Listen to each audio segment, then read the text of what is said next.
Welcome in here, up there, out there, to The Late Show. I'm your host, Stephen Colbert. And folks, I am feeling, I gotta say, pretty darn good.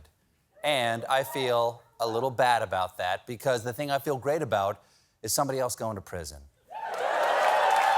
You know, not supposed to feel good about that. Yes. The Lord says no. See, yesterday, in a trial over the horrific events of January 6th, the founder of the Oath Keepers, Stewart Rhodes, was found guilty of seditious conspiracy. Okay. That, my friends, yes. That's a big one. That is a big one. That's insurrection with a creamy treason center right there. Delicious. Rhodes was also found guilty of other bad stuff, which is why he's now facing a maximum of 60 years in prison. That's a long time, baby. That's a long stretch. On the bright side, by 2082, the hip new look might be steampunk cowboy pirate. Now, when you hear the name Oath Keepers, you know, and that eye patch, it makes Rhodes sort of seem like a heroic freedom rebel. In reality, he's a disbarred Yale law grad who wears an eye patch after accidentally shooting himself in the face with his own gun. Oops, a karma. That's like, it's embarrassing. It's embarrassing is what it is. It's like finding out Rambo wears that headband to cover up his live, laugh, love tattoo. This conviction, make no mistake, is a huge deal.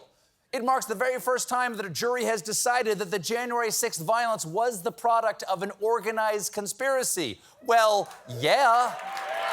I watched it. It sure seemed organized. I don't remember any headlines that said, Capitol Meet Cute gets out of hand. What?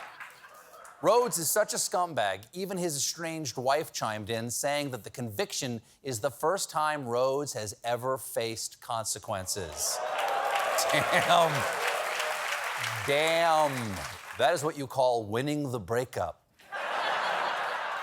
Oh, hey, here's something fun. Last night, the Senate voted to pass the Respect for Marriage Act, which the hits keep on coming, baby. About it's time. One of those nights. About time. Let's go. Is that it? That's nice. I like doing monologues tonight. That's pleasant. Yeah. The Respect for Marriage Act, which would enshrine marriage equality in federal law. This is an incredible moment. I feel so proud to live in a country where anyone, regardless of their sexuality, can disagree for decades about the right way to load a dishwasher. You don't need to pre-rinse. That's just washing the dishes before they go in the dishwasher. Don't wash them. That's the thing the dishwasher went to college to learn. The bill passed in a 61-36 vote with 12 Republicans joining Democrats to vote for it. Wow. That's cool. That's where we are. That's cool. That's no wonder marriage equality won. Even the partisan support was by. Now, I'm sure, thank you. Thank you, Joseph. Thank you, friends. Thank you. You know. Now, I'm sure a lot of you are saying, hey, Steve, don't we already have the right to same-sex marriage? Yeah. But a lot of people were worried we might lose that right thanks to the Legion of Dumb. After the conservatives on the court overturned Roe v. Wade this past summer, the next logical step that many conservatives were calling for is to overturn Obergefell. Hence the urgency to pass this bill and to get Republican support. The bill had to walk a kind of a fine line. So it won't force all states to issue marriage licenses to same-sex couples. Instead, it would require that people be considered married in any state as long as the marriage was valid in the state where it was performed. In other words, if you get married in Massachusetts and then move to Florida, no one can question the validity of your marriage, okay? That's nice to know. That's pleasant.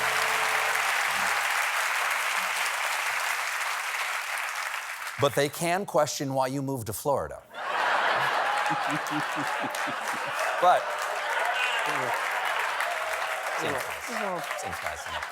The bill does repeal the 1996 Defense of Marriage Act. So that old thing is gone. As one prominent lawmaker told the Defense of Marriage Act, sashay away. Thank you. Thank you.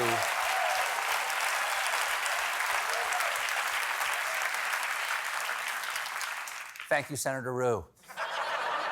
It's been a really bad week for the former president because he's still getting flack over his dinner last Tuesday with Kanye West and white nationalist anti-Semite Nick Fuentes. The former president is now scrambling to do damage control, so he went to Fox News. Now, normally we would run footage of that, but we don't have any footage of that because they only let him talk to foxnews.com.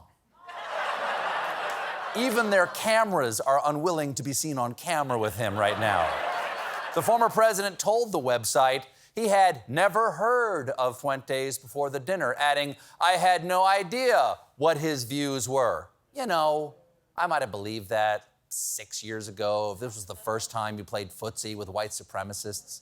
But it's happened a lot. And you know what they say, if it flies like a duck and quacks like a duck, but it goose steps, you got yourself a Nazi duck. All right? That's just logic, baby. That's simple logic. That's math. The blowback has been so bad that to prevent future meetings with white supremacists, the former president's team has a new rule, and this is true, that a senior official needs to be with the former president at all times. Yes, it's so important. They didn't make sure that the former president not be left alone with a white supremacist. The trick is going to be finding a way to keep him out of any room that he's in. Down in Georgia, that's a stroker. That joke's a chin stroker. Down in Georgia, they're getting close to the big Senate runoff election between Herschel Walker and Raphael Warnock. So far, it's kicked off with a real bang because on Monday, voters in Georgia broke their record for the most ballots cast in a single day during early voting. Yet another record. Yes. I agree. Yeah. Vote. Yeah. Vote, Yeah. vote, vote. Yet another new record for Herschel Walker's resume, along with his college rushing yards record, Planned Parenthood rewards points, and record number of nickels accidentally swallowed. When you tackle him, he jingles. Both candidates are out campaigning up a storm right now, but Walker's speeches are especially notable because they are insane. Here he is on Monday making the case for a border wall. I'm gonna secure this border. They said, how are you gonna do that? I said, well, I can do it then. You better put up a wall. A wall do work. Wall working around your house. When you got a wall around your house, people don't do it. They can get in, but you know what? They get in, it'll be hard to get out. Because I got a dog that, well, my dog really won't bite.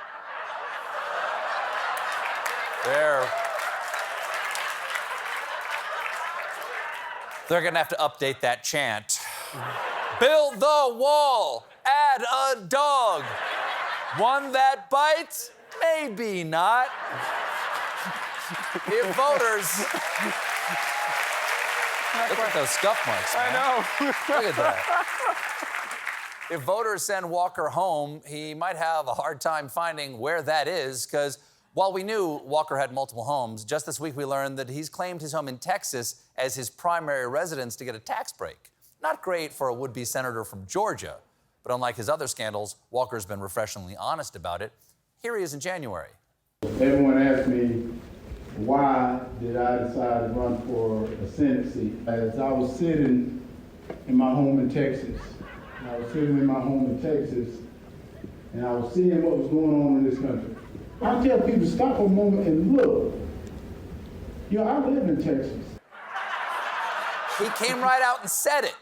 This is the most disqualifying campaign confession since Herbert Hoover's 1928 slogan, "I shoved a nun down a well." Of Senate candidates who aren't from the state they run for office in, losing Republican and guy who fell into the gorilla enclosure and is trying his best to blend in. Dr. Mehmet Oz. Ever since Oz got his ass handed to him by John Fetterman, he's been trying... Take a minute. It's never too soon to enjoy that again. He's been trying to get his old TV job back. Now, unfortunately for Oz, his former producers reportedly won't talk to him. He's so toxic, he couldn't even interest Paramount Plus in his Dr. Oz prequel, Young Mehmet. I'd watch that.